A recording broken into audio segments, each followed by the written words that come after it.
देवभूमि university के छात्रावास में एक छात्र द्वारा आत्महत्या करने का मामला सामने आया है। यहां बीटेक के छात्र 20 वर्षीय शुभम ने फांसी के फंदे पर झूलकर जीवन लीला समाप्त कर दी है।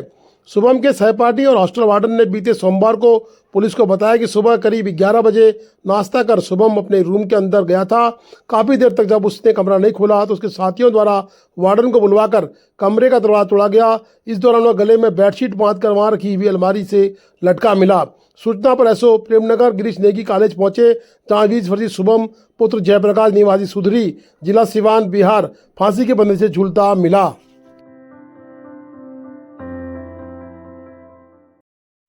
आईटीबीपी के रेजिंग डे में मिशन सिलक्यारा में अहम भूमिका निभाने वाले आईटीबीपी जवानों को मिला सम्मान।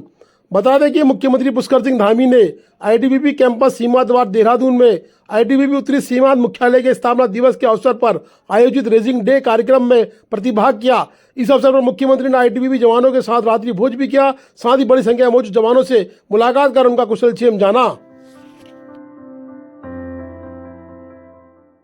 मतदाता जागरूकता कार्यक्रम के अंतर्गत पिथौरागढ़ में जिला निर्वाचन अधिकारी रीना जोशी द्वारा दिव्यांगजन मतदाता जागरूकता रथ का हरी झंडी दिखाकर शुभारंभ किया गया। जिला निर्वाचन अधिकारी व मुख्य विकास अधिकारी नोडल अधिकारी स्वीप नंदन कुमार ने भी सेल्फी लेकर मतदाता को मतदान करने के लिए प्रेरित किया। दिव्यांगजन मतदाता जागरूकता रथ जनपद के सभी विकास खंडों के दूरस्थ गाँव में जाकर दिव्यांग मतदाताओं को मतदान हेतु प्रेरित करेगा।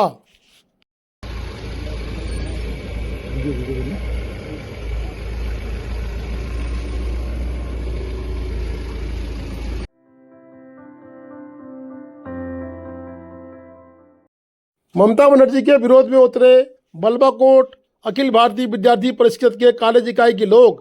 बता दें कि संदेश खाली के रूप में महिलाओं के ऊपर अत्याचार के विरोध में आज पूरे देश में विद्यार्थी परिषद विरोध कर रहा है। उसी विरोध को समर्थन देते हुए आज संदेश खाली में हुई शर्मनाक घटना का विरोध प्रदर्शन बल्बाकोट में भी किया गया। इस विरोध प्रदर्शन में सजांग सिंह एरी कॉलेज के अध्यक्ष, वरुण विश्वकर्मा उपाध्यक्ष, चांदनी दानू कॉलेज छात्रा प्रमुख और अन्य कार्यकर्ता व छात्र छात्राएं मौजूद रहीं।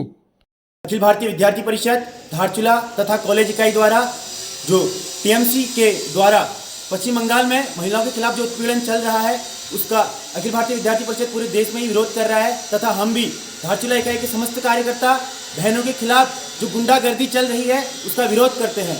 अखिल भारतीय विद्यार्थी परिषद ये मांग करती है कि पूरे देश में उनके खिलाफ उग्र आंदोलन जो चल रहे हैं उनके खिलाफ कार्रवाई की जाए और तत्कालीन अपराधियों को जेल में डाला जाए। जय श्री राम।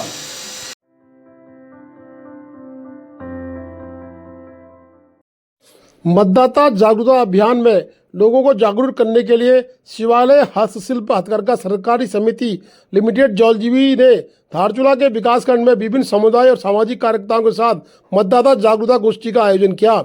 इस दौरान निर्वाचन नोडल और मुख्य विकास अधिकारी पिथौरागढ़ नंदन कुमार जी के दिशा निर्देशन पर उप निर्वाचन अधिकारी धारचूला मंजीत सिंह ने सभी नागरिकों को बिना लोभ प्रलोभन और स्वतंत्रता के साथ अपने अधिकार के साथ मतदान करने का संदेश देते हुए शपथ दिलाई। और तहसीलदार श्री राम प्रसाद आर्या के द्वारा मतदाता मतदान कुमाऊं गीत और कविता सुनाकर लोगों को जागरूक किया। इस दौरान ब्लॉक प्रमुख धन सिंह नामी और अन्य बुनकर महिलाएं, व्यापार संघ की सदस्या इत्यादि मौजूद रहे।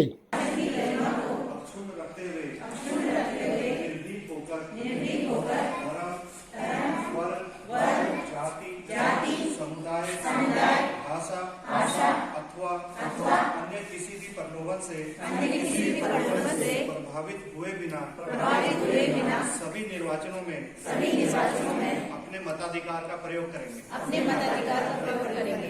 भारत माता की जय। भारत माता की जय।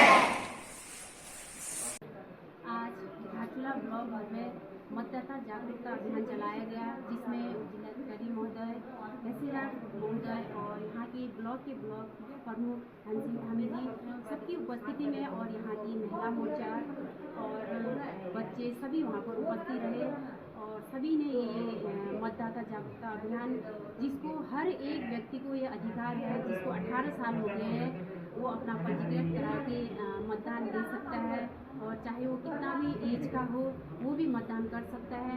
हर एक भारत के नागरिक को ये मतदान करने का अधिकार है। तो हमारी सभी से यही निवेदन है कि हर एक व्यक्ति अपना मतदान जरूर करेंगे।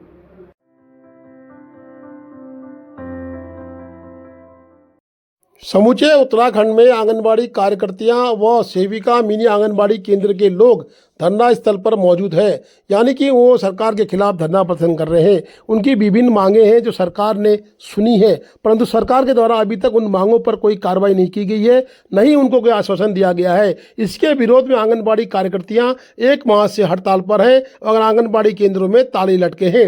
आंगनबाड़ी कार्यकर्तियों के न होने से पोलियो इत्यादि पिलाने में भी जगह जगह दिक्कतों का सामना करना पड़ रहा है। कई कार्यक्रम आंगनबाड़ी कार्यकर्तियों के द्वारा किया जाता है जो कि पूर्ण रूप से प्रभावित है। सरकार अभी भी विचाराधीन है, सरकार के पास उनकी मांगे, परंतु जब तक उनकी मांगे पूरी नहीं होती, उनका कहना है कि हम आंदोलन स्थल से नहीं हटेंगे। 1 माह से ऊपर का समय आंगनबाड़ी कार्यकर्तियों को हो गया है। उनकी प्रमुख मांग है कि वेतन में वृद्धि की जाए। आंगनबाड़ी कार्यकर्ता जो बैठे हुए हैं, क्या की मांगे जो बैठे हुए आप? हम अपने मानदेय बढ़ाने की मांग के लिए बैठे हुए हैं। मानदेय बढ़े और हमारा जो रिटायरमेंट के बाद कम से कम 5 लाख रुपए मिले और रिटायरमेंट की आयु भी जो है बढ़ाई जाए, कम से कम 2 साल 62 साल की जाए। तो इन्हीं मांगों को लेके हम पिछले कई दिनों से हड़ताल में बैठे हुए हैं। 19 तारीख से हम लोग कंटिन्यू बैठे हुए हैं। हमारे केंद्रों में ताला लगा हुआ है, केंद्र में हम बिल्कुल नहीं जा रहे हैं, कोई भी काम हम लोग नहीं कर रहे हैं। तो जब तक सरकार हमारी मांगे पूरी नहीं करेगी तब तक। अभी वार्ता के लिए बुलाया था हमारे कुछ पदाधिकारियों को, तो उन्होंने जो है सकारात्मक उनसे बात हुई है, धामी जी ने बात की है कि हम तुम्हारी एक तो मानदेय की मांग को करते हैं और दूसरा रिटायरमेंट पे जो पैसा मिलता है उसके लिए भी हम आपका वो कर रहे हैं, लेकिन जब तक हमें रिटर्न में नहीं मिलेगा तब तक हम नहीं उठेंगे। तो अभी हम यहाँ अपने धरना स्थल पर बैठे हुए हैं और इन्हीं मांगों को लेके कोई रैली नहीं निकालेंगे, कोई सरकार के खिलाफ कोई नारेबाजी नहीं करेंगे, बट ये है कि बैठे हैं। दामी जी ने खाली आपको आश्वासन दिया खाली? जी हाँ, ये आश्वासन ही मान लीजिए, जब तक लिखित में नहीं देंगे हम तो आश्वासन ही बोलेंगे इसको। ऐसे तो लॉलीपॉप पता नहीं कब से दे ही रहे हैं वो लोग। तो जब तक हमें रिटर्न में नहीं मिलेगा कि अब तुम्हारी मांगों पर गौर कर लिया गया है, तब हम जो है अपनी हड़ताल खत्म करेंगे।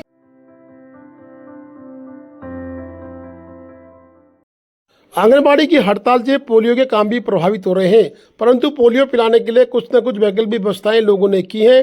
सरकार के द्वारा व्यवस्थाएं करके पोलियो पिलाने का कार्यक्रम किया जा रहा है। ये धारचूला में आपको दिखा रहे हैं कि कुछ लोग जो आशा सेविका हैं वो कहीं ना कहीं पोलियो पिलाने के लिए घर घर पहुंच रही हैं। उनका साथ गाये बगाए कहीं ना कहीं आंगनबाड़ी की कार्यकर्ताएं भी दिख रही हैं। अब देखना है कि क्या आंगनबाड़ी की कार्यकर्ताएं हड़ताल खुलने के बाद पूरा कार्य करती हैं या फिर अभी फिलहाल जो कार्य बहिष्कार चल रहा है उसी पर रहती हैं। अब पोलियो पिलाने की बारी के लिए आंगनबाड़ी की कार्यकर्ताओं का इंतजार किया जा रहा है। ये घर घर पोलियो पिलाने का अभियान।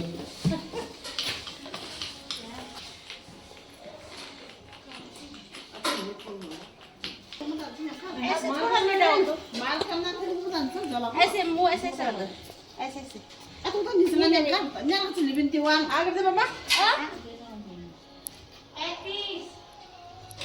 चल तेरे मार कर ना थरी का निशान ना खराब करती तुम libin ती जो बस। अभी तक कितने लोगों को पिला दिया पोलियो?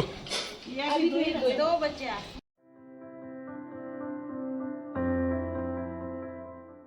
आगामी लोकसभा निर्वाचन 2024 को निष्पक्ष, सकुशल व शांतिपूर्ण संपन्न कराए जाने हेतु पिथौरागढ़ पुलिस, एलआईयू व अर्धसैनिक बल एसएसबी द्वारा संयुक्त रूप से संवेदनशील अति संवेदनशील बूथों का भ्रमण किया जा रहा है। बता दें कि एसएसबी द्वारा संयुक्त रूप से पुलिस के साथ मिलकर संवेदनशील अति संवेदनशील मतदान केंद्रों का भ्रमण कर सुरक्षा व्यवस्था का जायजा लिया जा रहा है।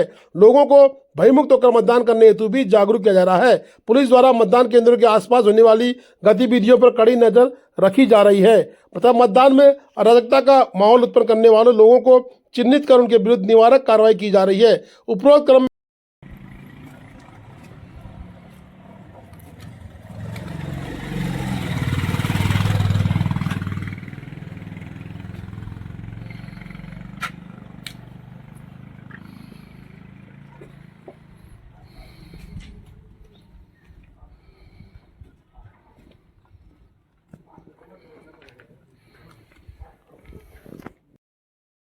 Please do like, share and subscribe DCL News.